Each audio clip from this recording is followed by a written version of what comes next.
ರಾಮಲಲ್ಲಾ ಪ್ರತಿಷ್ಠಾಪನೆಗೆ ದಿನಗಣನೆ, ಎಲ್ಲೆಲ್ಲೂ ಶ್ರೀರಾಮನ ಜಪ. ಅಯೋಧ್ಯೆಯಲ್ಲಿ ಗಮನ ಸೆಳೆದ 108 ಅಡಿ ಉದ್ದದ ಅಗರಬತ್ತಿ. ಲೇಪಾಕ್ಷಿಯಲ್ಲಿ ನಮೋ ಭಜನೆ, ಪೂಜಿಸಲೆಂದೇ ಹೂಗಳ ತಂದೆ ಹಾಡಿಗೆ ಮನಸೋತ ಮೋದಿ. ರಾಮ ಮಂದಿರ ಲೋಕಾರ್ಪಣೆಗೂ ಮುನ್ನ ಮೋದಿ ದಕ್ಷಿಣ ದಂಡಯಾತ್ರೆ. ಇದರೊಂದಿಗೆ ಮತ್ತೊಂದಿಷ್ಟು ಸುದ್ದಿಗಳನ್ನ ನೋಡೋಣ. ಕರ್ನಾಟಕ ಟಾಪ್ 20. ಅಯೋಧ್ಯೆಯಲ್ಲಿ ಬಾಲರಾಮ ಪ್ರಾಣ ಪ್ರತಿಷ್ಠಾಪನೆಗೆ ದಿನಗಣನೆ ಆರಂಭವಾಗಿದೆ. ಆ ಐತಿಹಾಸಿಕ ಕ್ಷಣಕ್ಕೆ ಇಡೀ ದೇಶವೇ ಕಾತರದಿಂದ ಕಾಯ್ತಿದೆ. ಈಗಾಗಲೇ ಉದ್ಘಾಟನೆಗೆ ಸಜ್ಜಾಗಿರುವ ರಾಮ ಮಂದಿರದ ಗರ್ಭಗುಡಿ, ಚಿನ್ನ ಲೇಪಿತ ದ್ವಾರಗಳ ಫೋಟೋಗಳನ್ನ ಟ್ರಸ್ಟ್ ಅನಾವರಣ ಮಾಡಿದೆ. ರಾಮ ಮಂದಿರದ ನೆಲಮಹಡಿಯಲ್ಲಿ ಒಟ್ಟು 14 ಚಿನ್ನದ ಬಾಗಿಲು ಅಳವಡಿಸಲಾಗಿದೆ. ಇನ್ನು ಇಂದಿನಿಂದ ಪ್ರಾಣ ಪ್ರತಿಷ್ಠಾಪನೆ ಪೂಜೆ ವಿಧಿವಿಧಾನಗಳಿಗೆ ಚಾಲನೆ ಸಿಕ್ಕಿದೆ. ಜನವರಿ 18ಕ್ಕೆ ಗರ್ಭಗುಡಿಯಲ್ಲಿ ಬಾಲರಾಮನ ವಿಗ್ರಹ ಇಡಲಾಗುತ್ತೆ. ಜನವರಿ 21ರಂದು ಗರ್ಭಗುಡಿಯಲ್ಲಿ ವಿಶೇಷ ಪೂಜಾ ಕೈಂಕರ್ಯ ನೆರವೇರುತ್ತೆ. ಜನವರಿ 22ರಂದು ಮಧ್ಯಾಹ್ನ 12:20ಕ್ಕೆ ಅಭಿಜಿತ್ ಮುಹೂರ್ತದಲ್ಲಿ ಬಾಲರಾಮನ ಪ್ರಾಣ ಪ್ರತಿಷ್ಠಾಪನೆ ಆಗಲಿದೆ. ಇನ್ನು 108 ಅಡಿ ಉದ್ದದ 3610 ಕೆಜಿ ತೂಕದ ಭಾರಿ ಅಗರಬತ್ತಿಯನ್ನ ಅಯೋಧ್ಯೆಯ ಬಸ್ ನಿಲ್ದಾಣದಲ್ಲಿ ಇಡಲಾಗಿದ್ದು ಜನರ ಆಕರ್ಷಣೆಯ ಕೇಂದ್ರವಾಗಿದೆ. ಇನ್ನು 12 ವರ್ಷದ ಬಾಲಕ ಸ್ವಯಂ ಪ್ರೇರಣೆಯಿಂದ ಪ್ರವಾಸಿಗರಿಗೆ ಅಯೋಧ್ಯೆ ಬಗ್ಗೆ ಮಾಹಿತಿ ಕೊಡ್ತಾ ಇದ್ದು ತನ್ನನ್ನ ತಾನು ರಾಮನ ವಂಶಸ್ಥ ಅಂತಿದ್ದಾನೆ.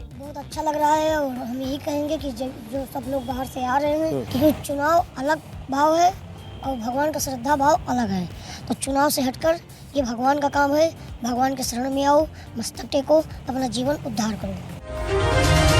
ಅಯೋಧ್ಯೆಯಲ್ಲಿ ಕರುನಾಡ ರಾಮ ವಿರಾಜಮಾನವಾಗೋಕೆ ದಿನಗಣನೆ ಶುರುವಾಗಿದೆ. ಮೈಸೂರಿನ ಖ್ಯಾತ ಶಿಲ್ಪಿ ಅರುಣ್ ಯೋಗಿರಾಜ್ ರೂಪಿಸಿರುವ ರಾಮಲಲ್ಲಾ ವಿಗ್ರಹವನ್ನು ಟ್ರಸ್ಟ್ ಅಂತಿಮಗೊಳಿಸಿದೆ. ಇದಕ್ಕೆ ಶಿಲ್ಪಿ ಅರುಣ್ ಯೋಗಿರಾಜ್ ಕುಟುಂಬಸ್ಥರು ಸಂತಸ ವ್ಯಕ್ತಪಡಿಸಿದ್ದಾರೆ. ಇದು ನಮ್ಮ ಕುಟುಂಬದ ಪುಣ್ಯ. ನನ್ನ ಮಗ ಕೆತ್ತಿದ ಶ್ರೀರಾಮ ಮೂರ್ತಿಗೆ ಪೂಜೆಯ ಭಾಗ್ಯ ಸಿಗ್ತಾ ಇದೆ. ಇಷ್ಟು ಸಾಕು ಈ ಜೀವಕ್ಕೆ ಅಂತ ಶಿಲ್ಪಿ ಅರುಣ್ ಯೋಗಿರಾಜ್ ತಾಯಿ ಸರಸ್ವತಿ ಭಾವುಕರಾಗಿದ್ದಾರೆ. ಅರುಣ್ ಯೋಗಿರಾಜ್ ಪತ್ನಿ ವಿಜೇತಾ ಕೂಡ ನನ್ನ ಪತಿಗೆ ಇದಕ್ಕಿಂತ ದೊಡ್ಡ ಪ್ರಶಸ್ತಿ ಯಾವುದೂ ಇಲ್ಲ, ನನ್ನ ಜೀವನ ಸಾರ್ಥಕ ಅನಿಸ್ತಾ ಇದೆ ಅಂತ ಖುಷಿ ಪಟ್ಟಿದ್ದಾರೆ. ನಮ್ಮ ಕುಟುಂಬಕ್ಕೆ ಸಂತೋಷ ಆಗ್ತಾ ಇದೆ. ಇಡೀ ಕರ್ನಾಟಕ ನೋಡುವಂತ ಕೆಲಸ ಮಾಡ್ತೀನಿ, ಸುಮ್ಗಿರಮ್ಮ ಏನು ಅನ್ಬೇಡ ಅಂತ ಇವತ್ತು ನಿಜ ಮಾಡಿದಾನೆ. ಪುಣ್ಯ ಇದು ಯಾವ ಜನ್ಮ ಅಲ್ಲ, ಇದೇ ಜನ್ಮದ ಪುಣ್ಯ ಇರಬೇಕು. ಈ ತರ ಅವಕಾಶ ಸಿಗದೆ ಎಲ್ಲರಿಗೂ ಸಿಗೋದಿಲ್ಲ. ನಮ್ಗೆ ರಾಮ ಬಂದ್ಬಿಟ್ಟಿದ್ದಾರೆ ನಮ್ಮ ಮನೆಗೆ ಅಂತಾನೆ ಅನಿಸ್ತದೆ. ಯಾರು ನೋಡಿದ್ರು ಹಾಗೆ ಆಗ್ತದೆ. ಅಯೋಧ್ಯೆಯಲ್ಲಿ ರಾಮಮಂದಿರದ ಉದ್ಘಾಟನೆಗೆ ದಿನಗಣನೆ ಆರಂಭವಾಗಿದೆ. ಈ ಐತಿಹಾಸಿಕ ಕಾರ್ಯಕ್ರಮಕ್ಕೆ ಕೇವಲ ದೇಶದ ವಿವಿಧ ರಾಜ್ಯಗಳಿಂದ ಮಾತ್ರವಲ್ಲದೆ ವಿದೇಶಗಳಿಂದಲೂ ಕೂಡ ಭಕ್ತರು ಆಗಮಿಸುವಂತಹ ನಿರೀಕ್ಷೆ ಇದೆ. ಈ ಹಿನ್ನೆಲೆ ಜಿಲ್ಲಾಡಳಿತ ಮಾಹಿತಿ ಫಲಕಗಳಿಗೆ ವಿಶೇಷ ಆದ್ಯತೆಯನ್ನು ಕೊಟ್ಟಿದ್ದು ದೇಶದ ಎಲ್ಲಾ ರಾಜ್ಯಗಳ ಭಾಷೆಯೂ ಸೇರಿ ಪ್ರಮುಖ ಸ್ಥಳಗಳಲ್ಲಿ ವಿದೇಶಿ ಭಾಷೆಯಲ್ಲಿ ಫಲಕಗಳನ್ನು ಅಳವಡಿಸಿದೆ. ಮುಖ್ಯವಾಗಿ ರಾಮ್ ಕಿ ಪೈಡಿ, ಹನುಮಾನ್ ಘಡಿ, ರಾಮ್ಪಥ್, ಮಂದಿರದ ಸುತ್ತಮುತ್ತಲಿನ ಪ್ರದೇಶಗಳಲ್ಲಿ ಎಲ್ಲಾ ಭಾಷೆಗಳಿರುವಂತಹ ಫಲಕಗಳನ್ನು ಹಾಕಲಾಗಿದೆ. 28 ಭಾಷೆಗಳು ಮಾಹಿತಿಯ ಫಲಕದಲ್ಲಿದ್ದು ಇದರಲ್ಲಿ 22 ವಿವಿಧ ರಾಜ್ಯಗಳ ಭಾಷೆ, 6 ವಿದೇಶಿ ಭಾಷೆಗಳನ್ನು ಒಳಗೊಂಡಿದೆ. ಅಯೋಧ್ಯೆಯಲ್ಲಿ ಅಳವಡಿಸಿರುವಂತಹ ಫಲಕದಲ್ಲಿ ಕನ್ನಡಕ್ಕೂ ಅವಕಾಶ ಸಿಕ್ಕಿದೆ.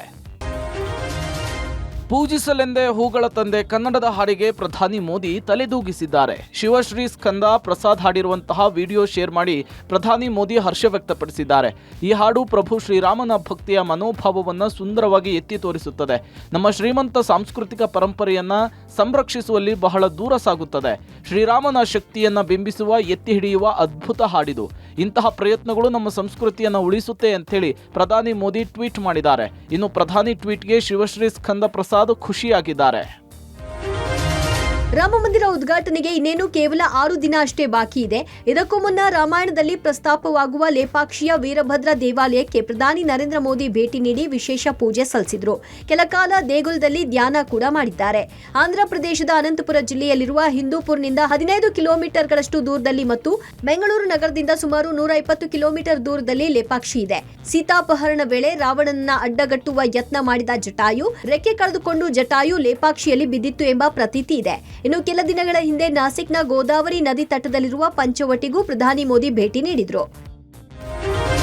ಪ್ರಧಾನಿ ಮೋದಿ ದಕ್ಷಿಣ ಭಾರತದ ಚದುರಂಗದಾಟಕ್ಕೆ ಮುಹೂರ್ತ ಫಿಕ್ಸ್ ಆಗಿದೆ. ರಾಮಮಂದಿರ ಲೋಕಾರ್ಪಣೆಗೂ ಮುನ್ನ ಪ್ರಧಾನಿ ಮೋದಿ ಕರ್ನಾಟಕ ಪ್ರವಾಸ ಕೈಗೊಂಡಿದ್ದಾರೆ. ಇದೇ ತಿಂಗಳ 19ನೇ ತಾರೀಕು ರಾಜ್ಯಕ್ಕೆ ಮೋದಿ ಆಗಮಿಸ್ತಾ ಇದ್ದು ಸರ್ಕಾರದ ಅಧಿಕೃತ ಕಾರ್ಯಕ್ರಮದ ಜೊತೆಗೆ ಲೋಕಸಭೆ ಚುನಾವಣೆ ಕಹಳೆ ಮೊಳಗಿಸುವ ಸಾಧ್ಯತೆ ಇದೆ. ಇದೇ ವೇಳೆ ಬಂಡೀಪುರದಲ್ಲಿ ಆದಿವಾಸಿಗಳ ಜೊತೆಗೆ ಸಂವಾದ ನಡೆಸೋಕೆ ಪ್ಲಾನ್ ನಡೆಸಲಾಗ್ತಾ ಇದೆ. ಈ ಬಗ್ಗೆ ರಾಜ್ಯ ಬಿಜೆಪಿಯಿಂದ ಹೈಕಮಾಂಡ್ ತುರ್ತು ವರದಿ ಕೇಳಿದೆ. ಪೂರಕ ವಾತಾವರಣದ ವರದಿ ಸಿಕ್ಕರೆ ಮೋದಿ ಸಂವಾದ ನಡೆಸುವ ಸಾಧ್ಯತೆ ಇದೆ. ಮೊನ್ನೆಯಷ್ಟೇ ಪ್ರಧಾನಿ ನರೇಂದ್ರ ಮೋದಿ ಕೇರಳ, ಲಕ್ಷದ್ವೀಪ್ ಪ್ರವಾಸ ಕೈಗೊಂಡಿದ್ರು. ಇದೀಗ ಕರ್ನಾಟಕ ಪ್ರವಾಸ ಕೈಗೊಂಡಿದ್ದು ತೀವ್ರ ಕುತೂಹಲ ಮೂಡಿಸಿದೆ.